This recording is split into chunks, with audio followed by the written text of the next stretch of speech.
ঘন জঙ্গলের গুহার মধ্যে একটা দুষ্টু পাজি শেয়াল বসবাস করত। আরে আজ 3 দিন হয়ে গেল আমি কিছুই খাই না। আমার যে খুব খিদে পেয়েছে, এখন আমি যে খাবার কোথায় পাই আর কি খেয়ে আমার খিদেটা মেটাই আমি তো কিছুই বুঝতে পারছি না। আজকে আমি ভাবছি জঙ্গলের দক্ষিণ প্রান্তে যাব, দেখি ওইখানে যদি কোনো শিকার পাই তাহলে তো খেয়ে আমার খিদেটা অবশ্যই মিটে যাবে। এই কথা বলে ওই দুষ্টু শেয়াল বনের দক্ষিণ প্রান্তের দিকে রওনা হয়। শেয়ালটা চলতে চলতে হঠাৎই তার কানের মধ্যে কারোর কথার আওয়াজ চলে আসে, এই জন্য শেয়ালটা সেইখানেই দাঁড়িয়ে পড়ে। তখন শেয়ালটা গাছের দিকে তাকিয়ে দেখে সেইখানে একটা টুনি পাখি বসে আছে। এই দেখে শেয়ালটা বলতে থাকে, আরে দেখে তো মনে হচ্ছে ওইখানে একটা টুনি পাখি, আর সে বড্ড খুশি। আমার মনে হয় সে তার বাসার মধ্যে অবশ্যই ডিম পেড়েছে। না, আমি এইখানে কিছুক্ষণ অপেক্ষা করি। টুনি পাখি তার বাসার থেকে গেলেই আমি ওইখানে যাব আর গিয়ে ওর ডিমগুলোকে কড়মড়িয়ে খাবো।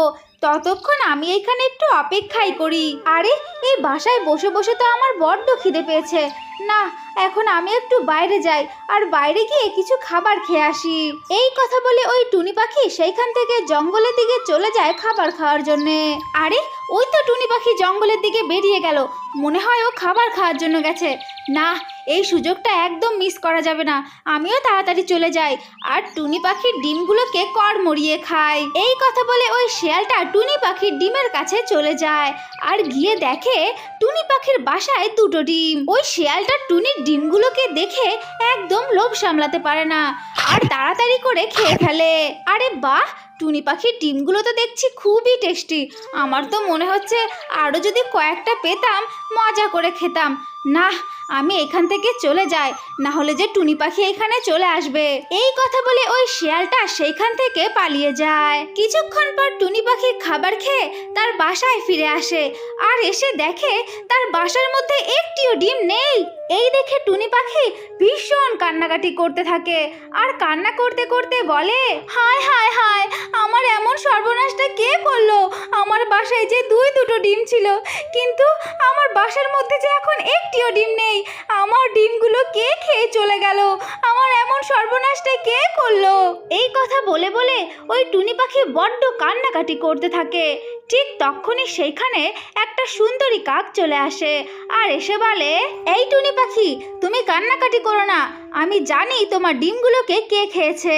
আমাদের জঙ্গলে যে ওই দুষ্টু পাজি শিয়ালটা আছে, ওই শিয়ালটাই যে তোমার ডিমগুলোকে খেয়ে ফেলেছে। কি? ওই দুষ্টু পাজি শিয়াল আমার ডিমগুলোকে খেয়েছে? আমি তো ওকে ছাড়বো না, ওকে আমি উচিত শিক্ষা অবশ্যই দেব। আরে টুনি পাখি, তুমি কান্নাকাটি করো না, তুমি নিজেকে শক্ত করো, না হলে তুমি ওকে উচিত শিক্ষা কি করে দেবে? তুমি একটা কাজ করো, আমি তোমাকে যেমনটা বলছি তুমি তেমনটাই করো, তাহলে ওই শিয়ালের চিরদিন মনে থাকবে অন্যের ডিমগুলোকে খাওয়ার শাস্তি কেমন হয়। এরপরে ওই সুন্দরী কাক তার সমস্ত প্ল্যান টুনি পাখিকে বলে দেয়। টুনি পাখি সুন্দরীর বলা প্ল্যানের মতো একটা গ্রামের দিকে চলে যায় আর সেইখান থেকে একটা চাকু নিয়ে এসে শিয়ালের গুহার উপরে বসে থাকে।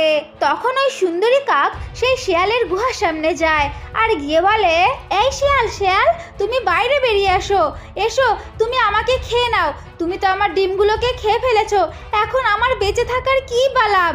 এসো, তুমি বাইরে এসো আর আমাকে খেয়ে ফেলো। এই কথা শুনতেই ওই শিয়ালটা তার গুহার মধ্যে থেকে বাইরে বেরিয়ে আসে।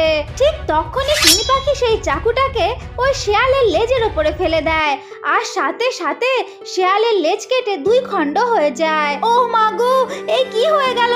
আমার যে লেজ কেটে গেল, এখন আমি সবাইকে কিভাবে মুখ দেখাবো? আরে আমাকে ছেড়ে দাও, আমি এখান থেকে চলে যাব, আর কোনো পাখির ডিম খাবো না।